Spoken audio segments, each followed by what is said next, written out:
Ladies and gentlemen, we meet at a grave hour. We meet at a time when the world has been reminded that a waterway is not merely geography. It is power, it is commerce, it is food, it is fuel, it is life. The world saw the Strait of Hormuz become the center of confrontation between Iran and the United States. It saw the Islamabad Memorandum of Understanding announced with Pakistan's mediation try to reopen that artery of global economy and halt a wider descent into war. The United States and Iran agreed to cease hostilities and reopen the strait, through which roughly 1/5 of the world's oil and liquefied natural gas normally transits. What was the closing of Hormuz? Let us call it by its name. It was the weaponization of a waterway. It was the conversion of a maritime passage into an instrument of compulsion. It was an economic weapon deployed not by mushroom cloud, but by blockade, fear, insurance premiums, empty tankers, rising prices, and trembling markets. Just as no ceasefire and no peace can be achieved between the United States and Iran with the Strait of Hormuz shut, similarly, how can any ceasefire between India and Pakistan hold without the Indus Water Treaty being restored? From Hormuz, we must turn to the Indus, because what is true of the Strait of Hormuz is true with even greater intimacy and greater cruelty of the Indus Basin. A strait may carry the oil of nations. The Indus carries the life of nations. India had announced its intention to abandon the Indus Waters Treaty as part of their unjustified assault on Pakistan last summer. It is a war that is internationally recognized as one that India lost. Even India's greatest allies can't help but marvel at the number of planes downed by Pakistan. Pakistan, emerging victorious from this David versus Goliath scale conflict, has reshaped the geopolitics of the region. The concept of propping up India as a net security provider in the region has been abandoned, and the world has moved on. However, I must caution, while Pakistan has stuck to the ceasefire, which were to be discussed, whereas Pakistan has stuck to the terms of the ceasefire, India has not. There were clear and explicit terms of the ceasefire which were to be discussed at a meeting in a neutral location where all friction points were to be addressed. We were to return to the status ante in the meantime, which would of course include India returning to its obligations under the Indus Waters Treaty prior to this dispute. It has not. Therefore, a year on, it is a legitimate question for Pakistan to answer. Do we still abide by a ceasefire that leaves far too many questions unanswered? Just as one could not imagine warring parties agreeing to a ceasefire, let alone peace, without a free-flowing Strait of Hormuz, how can Pakistan be expected to sustain a ceasefire when India continues to pose an existential threat? Let there be no ambiguity in Islamabad, in New Delhi, in Washington, in Beijing, in London, at the United Nations. This is not a technical dispute. This is not a clerical quarrel between commissioners. This is not a matter of paperwork, hydrology, or administrative abeyance. This is the weaponization of water. The Indus Water Treaty was not a favor given to Pakistan. It was a solemn international settlement. It was brokered in the shadow of partition because the rivers of Punjab and Sindh could not be left to the mercy of anger. The World Bank states plainly that the treaty allocates the western rivers, the Indus, Jhelum, Chenab, to Pakistan, and the eastern rivers to India, while allowing each side limited uses on rivers allocated to the other. So when India says it will place this treaty in abeyance, India is not merely suspending meetings. It is striking at an international compact that has survived wars, crises, mobilizations, and generations of hostility. And what is the Indus to Pakistan? It is not a river on a map.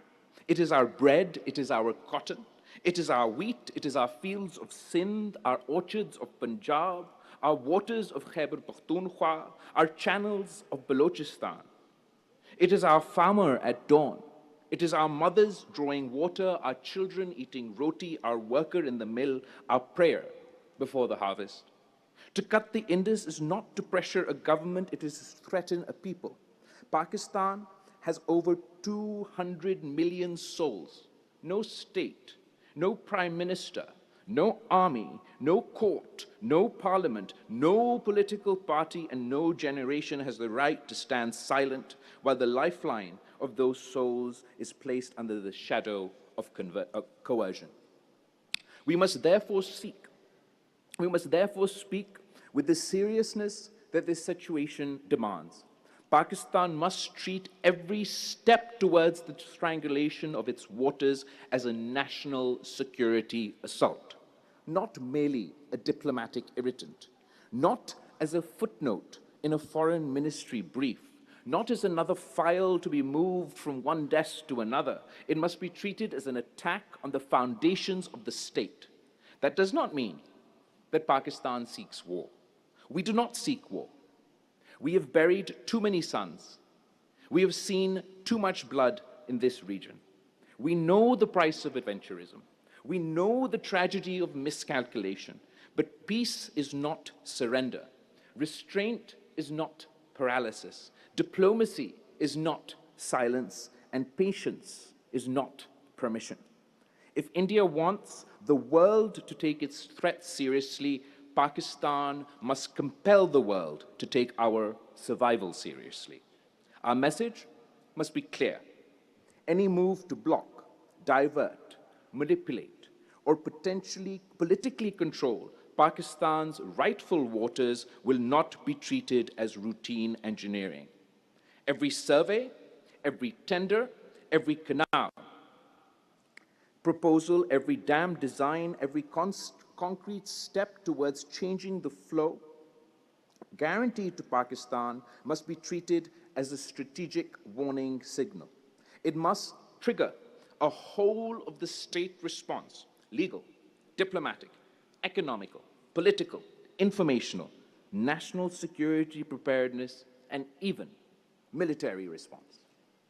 Pakistan should not allow India to climb the ladder of coercion while we remain trapped at the bottom, issuing statements of concern that says the final strangulation of water is an existential threat, cannot remain silent when the strangulation is prepared, financed, designed, tendered, and normalized. A nation does not wake up only when the riverbed is dry. A nation wakes up when the first stone is moved to dam our future. It is only rational to ask, what are we doing in terms of military preparedness as India continues to pursue her stated path? But let me also say this. Pakistan must not make a single move that concedes India's illegal position. We must not behave as though India's decision is fait accompli. We must not build policy on the assumption that the treaty is dead. We must not rush to create downstream substitute dams in a way that tells the world India has succeeded, now Pakistan is adjusting. Or give the impression that we were victorious on the battlefield but have surrendered on the banks of the river. No. Pakistan's position must remain immovable. The treaty lives, India's obligations are live, Pakistan's rights live. The Indus does not become India's instrument because India has discovered the language of abeyance. Projects and dams already approved before India's unilateral decision should continue on their own merit. Pakistan must complete what Pakistan has already planned. We must strengthen our dams, reservoirs, barrages, canals, and flood management systems because Pakistan needs water security regardless of India's aggression. But let us be precise. There is a difference between strengthening Pakistan and accepting India's blackmail. There is a difference between national resilience and diplomatic surrender. There is a difference between preparing for scarcity and legitimizing theft. We must move on a war footing for water conservation, of course. We must modernize irrigation. We must reduce waste in canals. We must invest in drip irrigation, smart agriculture, lining where needed, telemetering, groundwater regulation, recycling, and urban water discipline. We must make every drop count, not because India has a right to steal our water, but because Pakistan has a duty to respect its own future. We must explore every source outside the scope of the treaty. Desalination of our coasts, water recycling for our cities, climate-resilient water storage, regional water cooperation, and even the long-term feasibility of bringing water from Central Asia through negotiated corridors and sovereign agreements. Let engineers dream, let planners calculate, let diplomats negotiate, and let the state act with imagination. But do not confuse resilience with retreat. The Indus Water Treaty must be defended in every forum. The World Bank, the United Nations, international courts, and arbitrary bodies. Friendly capitals, Muslim capitals, Western capitals, African capitals, and Asian capitals. Pakistan must internationalize the principle, not merely the grievance. Because the world now needs new law.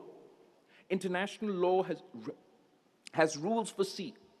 Straits used for international navigation are governed by transit passage principles, and ships and aircrafts enjoy a right of transit passage that shall not be impeded.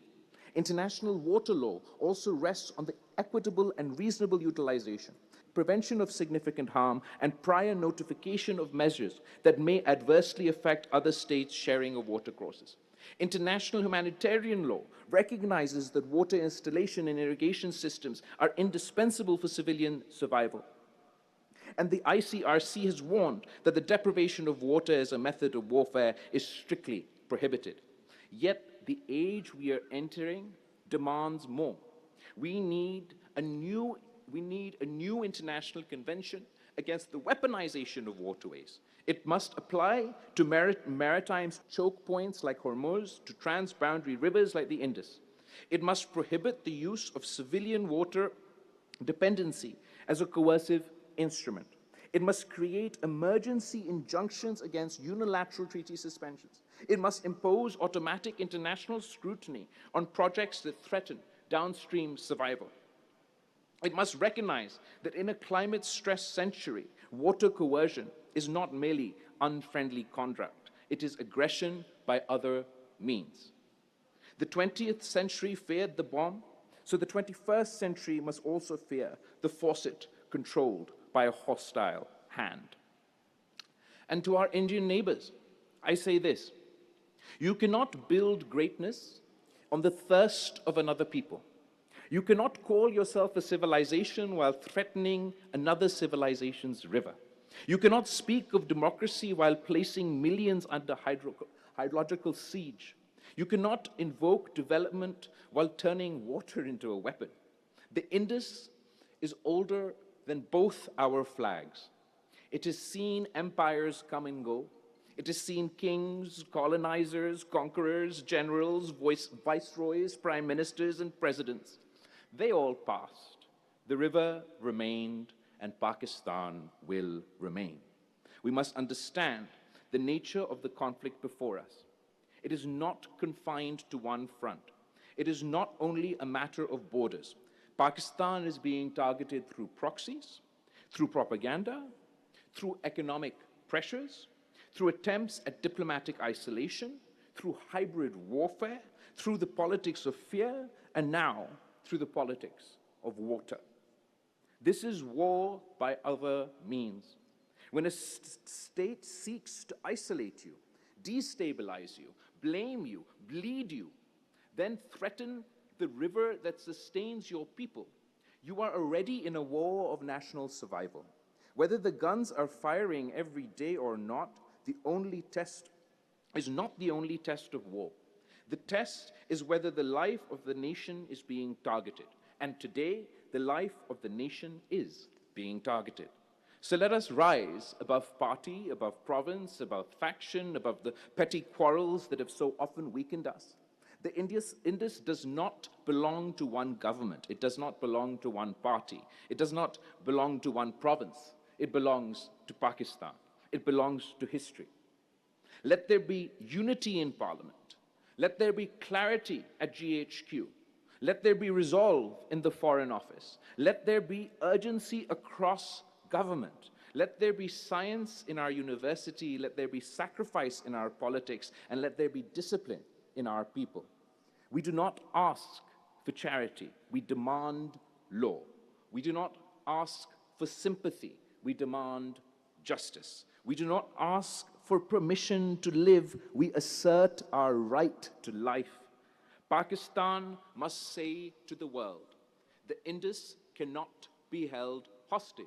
The treaty cannot be suspended by arrogance. The river cannot be turned into a weapon. The thirst of children cannot become the policy of a neighboring state. And Pakistan must say to India, do not mistake our divisions for weakness. Do not mistake our restraint for fear. Do not mistake our appeal to law for lack of resolve. We have survived partition. We have survived war. We have survived terror. We have survived floods. We have survived dictatorships, sanctions, conspiracies, and betrayals, and we are still here. The Indus made us patient. The Indus made us fertile. And the Indus made us stubborn. And if anyone believes that Pakistan will surrender the Sindhu, they do not know Pakistan. They do not know Sindh.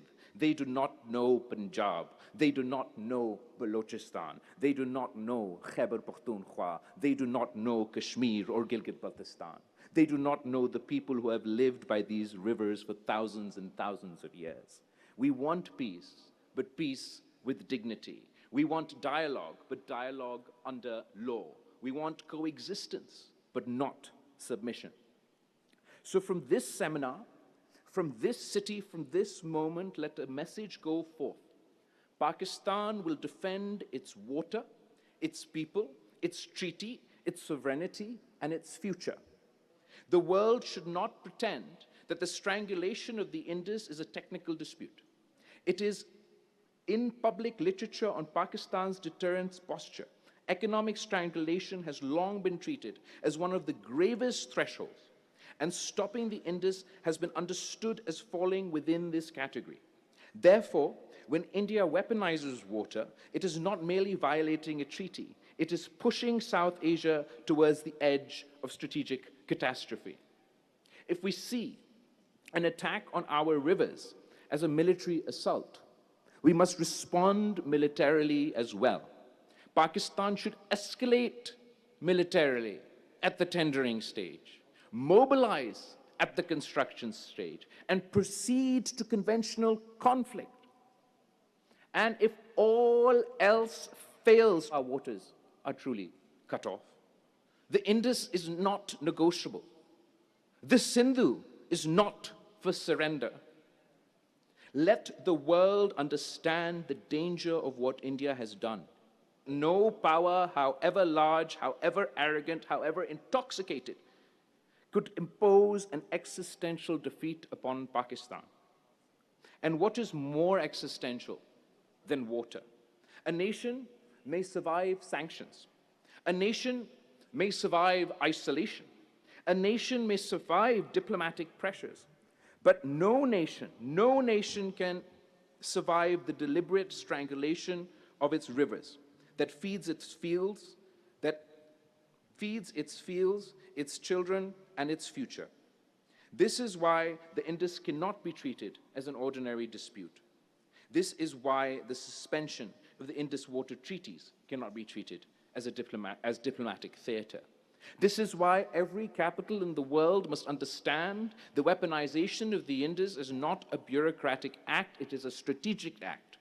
Pakistan has never hidden from the world that economic strangulation is among the greatest threats to its survival.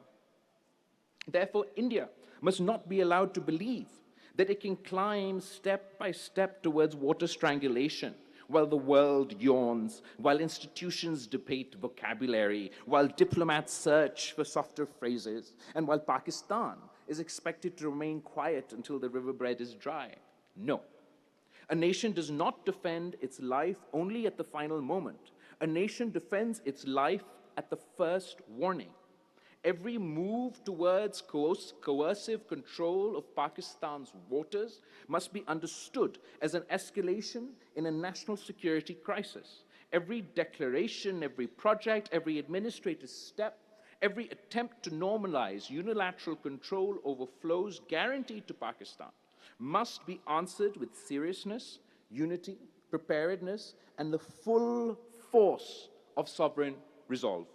We do not seek war, but we will not accept slow motion aggression. We do not seek catastrophe, but we will not allow catastrophe to be prepared in the language of engineering.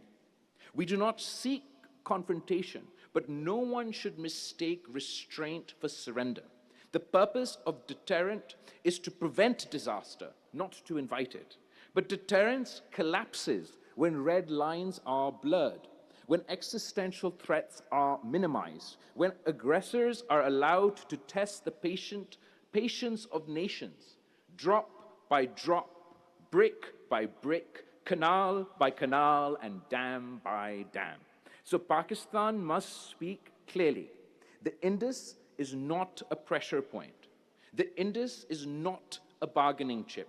The Indus is not a weapon to be placed in India's hands. The Indus is a lifeline of Pakistan. And any attempt to turn that lifeline into a noose must be treated as a threat to the survival of our state. This is the message that Pakistan must deliver to India. This is the message that Pakistan must deliver to the world, not in panic, not in hysteria, not in recklessness, but with the cold clarity of a people who know what is at stake. Because peace in South Asia will not be preserved by pretending water coercion is harmless. Peace will be preserved only when India understands that the rivers of Pakistan cannot be touched without shaking the foundations of regional stability. The world has learned to fear the missiles. It must now learn the fear of the weaponization of water. The 21st century may live under the shadow of water strangulation. And if the international community does not build new law against the weaponization of waterways, then every river, every strait, every canal, every maritime artery, every downstream nation will one day become hostage to the ambitions of an upstream power. Pakistan must therefore lead the argument, not as a beggar, not as a victim, not as a state pleading for sympathy, warning the world that the path India has opened is a path towards catastrophe. The treaty lives, Pakistan's rights live, the Sindhu lives, and Pakistan will not surrender the Sindhu. If the entire water supply of a country is cut off, what is that except destruction of a nation by other means? Water strangulation destroys them by thirst, hunger, crop failure, disease, migration, and social collapse. The mushroom cloud appears in one instant. The dead river kills in slow motion. But the strategic meaning is the same. The life of the nation is being attacked. Therefore, Pakistan must not allow the world to hide behind technical language. India will call it a treaty dispute. India will call it administrative abeyance. India will call it hydropower. India will call it development. India will call it a canal, a tender, a study, a survey, an engineering decision. No. A tender is not merely a tender when it is attached to the strangulation of a people. A dam is not merely a dam when it is built on the throat of a nation. A canal is not merely a canal when it proposes to convert Pakistan's lifeline into India's lever of coercion. Pakistan has publicly described attempts to stop or divert its rightful use of water as an act of war. Then let us draw the necessary conclusion. If the final act, the cutting off of Pakistan's waters, is an existential assault, then the steps leading up to that final act cannot be treated as routine. The road to catastrophe is not innocent merely because the catastrophe has not yet arrived. The enemy does not become dangerous only when the last gate is shut. He becomes dangerous when he surveys the site, when he funds the design, awards the tender, pours the concrete, and normalizes the right to decide whether Pakistanis shall drink or not. A nation that waits until the riverbed is dry has waited too long. That is why Pakistan's response must be graduated, visible, and sovereign. India must be made to understand that there is no cost-free climb up the ladder of water coercion. Every step towards the weaponization of the Indus must produce a corresponding elevation in Pakistan's national response: political, diplomatic, legal, economic, informational, defensive, and strategic. We do not seek war, but we must recognize war when it is being prepared against us. It is reckless to tell India that it may keep advancing towards Pakistan's existential threshold while Pakistan remains confined to press releases and appeals for understanding. Deterrence fails when red lines become academic. Deterrence fails when adversaries believe he can move step by step, brick by brick, file by file, until the unthinkable becomes normal. Deterrence survives only when the adversary understands that every movement toward the red line carries consequence, risk, and national resistance. This is not a call for panic. This is a call for seriousness. This is not a call for adventurism. It is a call for clarity. This is not a call for Pakistan to abandon law. It is a call for Pakistan to make law, diplomacy, preparedness, and deterrence speak in one voice. India placed the Indus Waters Treaty in abeyance as part of Operation Sindhu. Pakistan has treated the suspension as unlawful while preparing legal action and warning that waters diversions would be an act of war. So let the world hear this from Pakistan. We will not allow India to redefine aggression as engineering. We will not allow India to redefine coercion as development. We will not allow India to redefine treaty violation as national security. And we will not allow India to place its hand on the throat of the Indus and then ask Pakistan to behave as though nothing strategic has happened. The Indus is not an ordinary river. It is the civilizational artery of Pakistan. It feeds our fields. It sustains our cities, powers our economy, and binds our federation. To threaten the Indus is to threaten Pakistan itself. And when Pakistan itself is threatened, Pakistan must respond as a state whose survival is at stake. Not tomorrow, not after the last drop, not after the world has held 20 conferences and issued 30 statements of concern. Pakistan must respond at the beginning of escalation, because that is where deterrence either succeeds or dies. The message to India must be unmistakable. You cannot suspend the treaty and expect normal relations. You cannot prepare structures of coercion and expect strategic quiet. You cannot turn water into weapon and expect Pakistan to treat it as paperwork. You cannot march towards an existential threshold and demand that Pakistan remain diplomatically polite. The world has just seen what happens when a waterway becomes a weapon. The Strait of Hormuz is called an artery of the global economy because energy flows through it. The Indus is more than that. It is an artery of national survival. If the closure of Hormuz can shake markets, then the strangulation of the Indus can shake region. That is why the world needs new international law against the weaponization of water. Whether it is a strait, a canal, a river, or a basin, a waterway that sustains civilians must not be converted into a weapon. The law must recognize that in the age of climate stress, water aggression is as destabilizing as military aggression.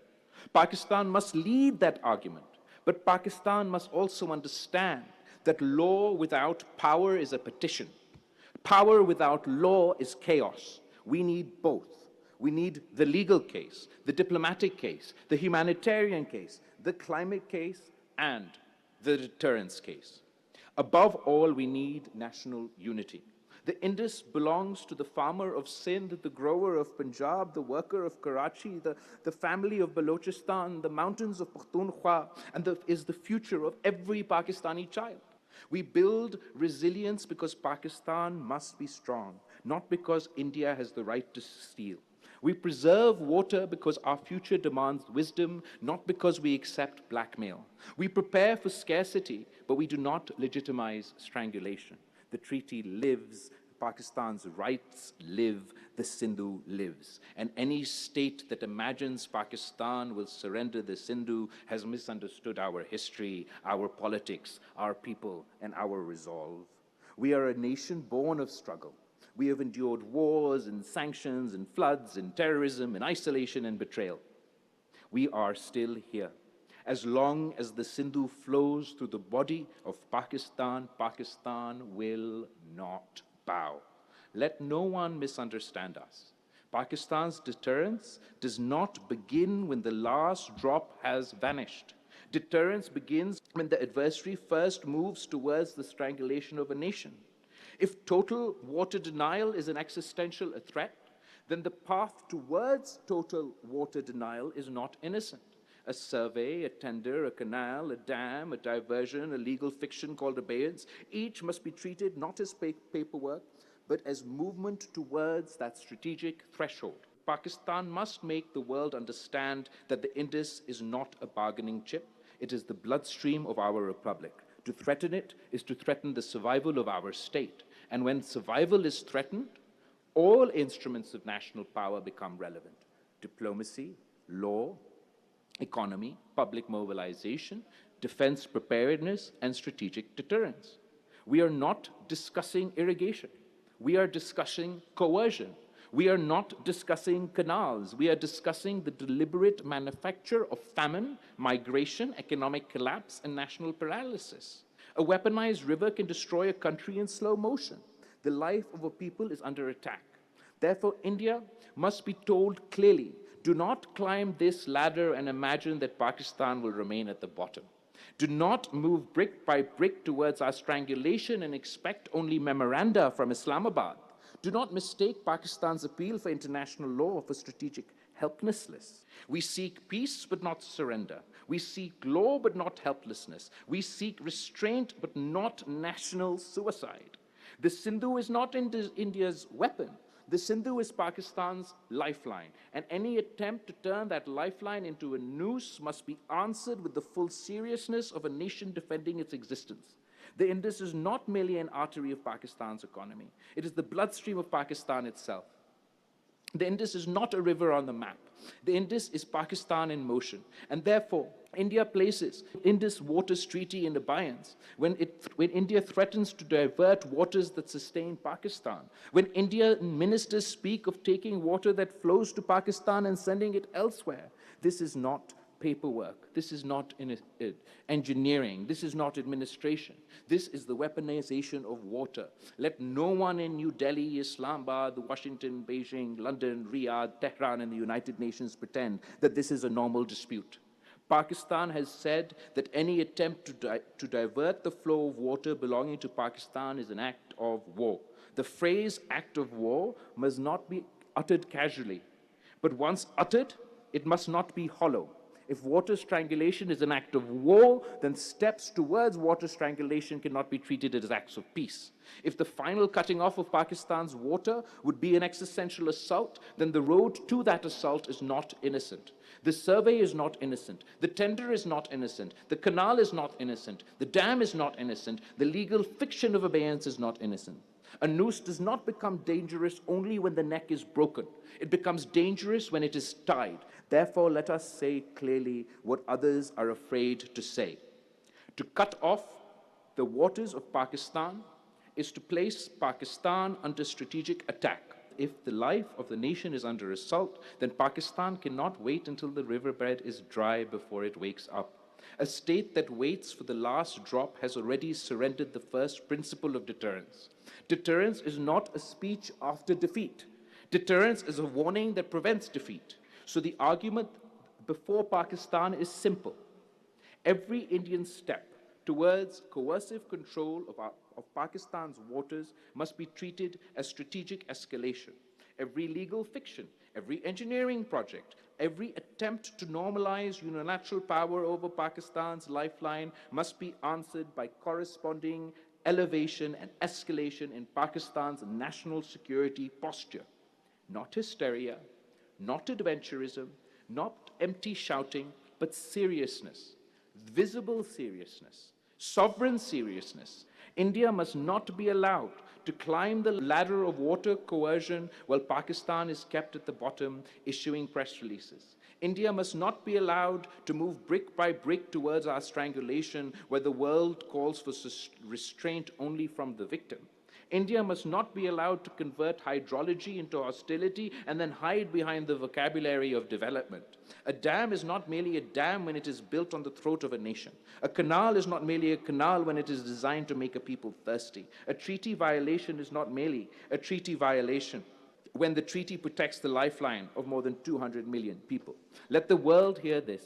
Pakistan does not seek war, but Pakistan must recognize when war is being prepared against us. We do not seek confrontation, but we will not accept national suicide as the price of appearing reasonable. The international community must stop treating water aggression as a lesser form of aggression. Whether it is the Strait of Hormuz, the Suez Canal, the Panama Canal, the Nile, the Tigris, the Euphrates, or the Indus, waterways that sustain civilian life and global stability cannot be turned into weapons of coercion.